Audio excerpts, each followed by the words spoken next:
Off and on for 40 years. You know, learning to read is tough. Was selected by the president to find out on the radio, and we said to ourselves, that's a great orchestra.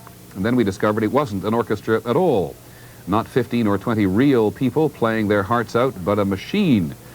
We asked ABC's John McKenzie to check it out, and this is the story of a one-man band.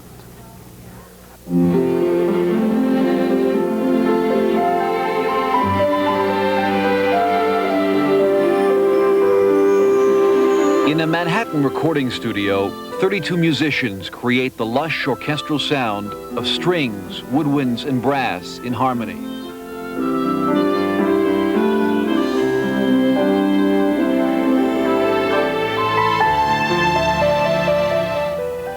"20 blocks away, Ed Kalehoff creates almost the same sound, using only this synthesizer. It is an orchestra of one.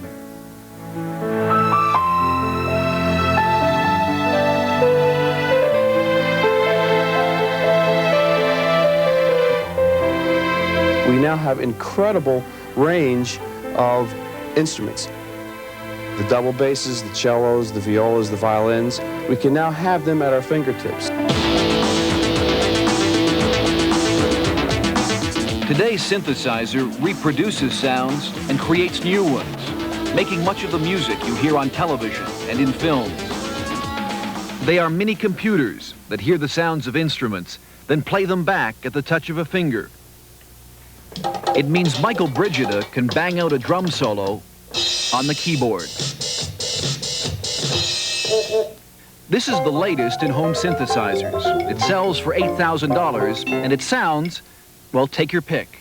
We'll start with our acoustic grand piano sound.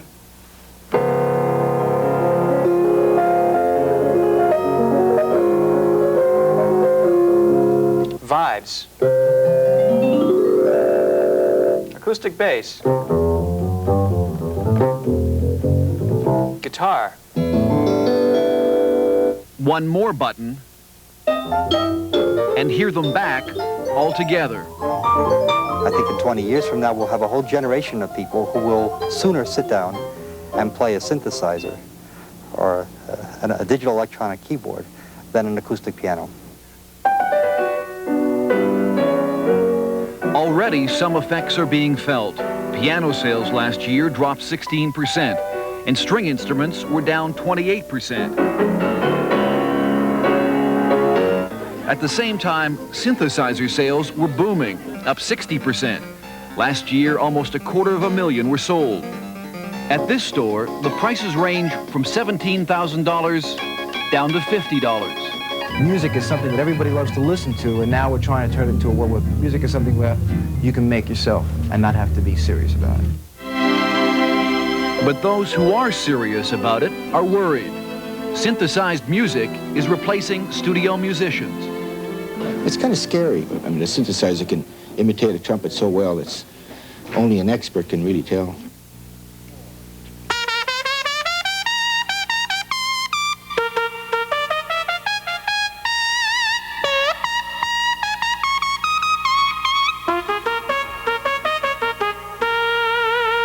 We have musicians who used to do 10, 12, 15 recording sessions a week who think now they're having a busy week when they do 2 or 3 dates.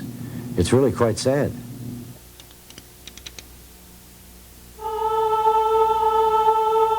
Those who use the synthesizer insist it will never totally replace acoustic instruments, that it lacks the power and feeling of the real thing.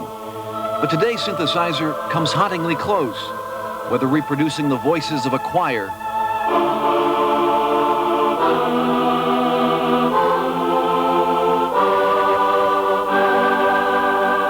or finally the voice of one. John McKenzie, ABC News, New York.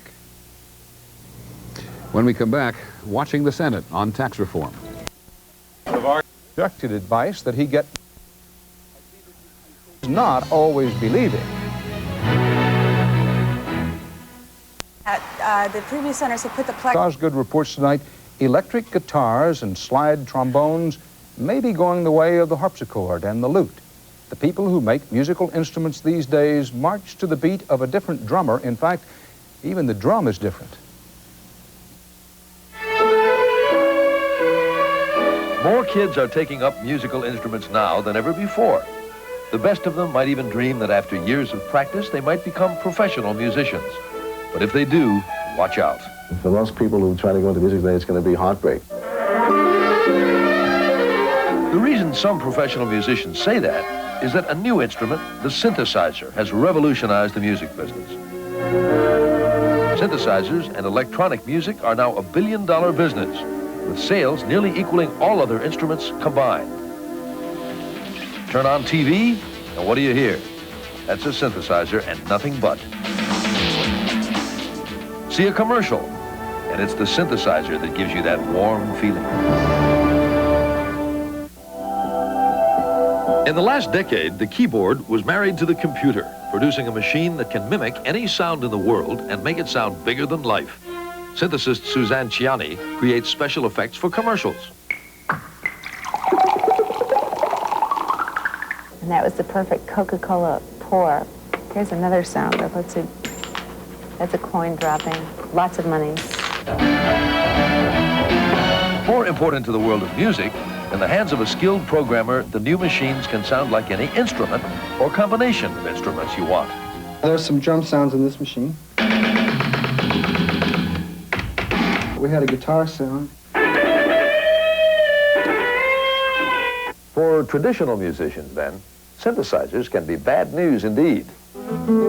Jay Berliner tells us the number of people like him earning their livings as studio musicians has fallen by 2/3. It's very disturbing.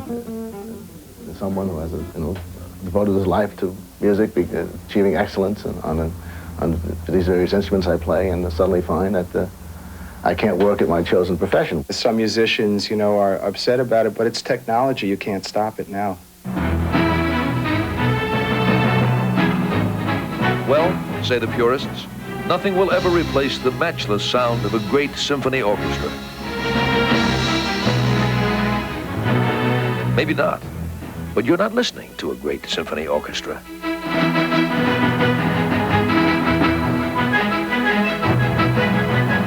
Charles Osgood, CBS News, New York. And that's the CBS Evening News. Dan Rather, thank you for joining us.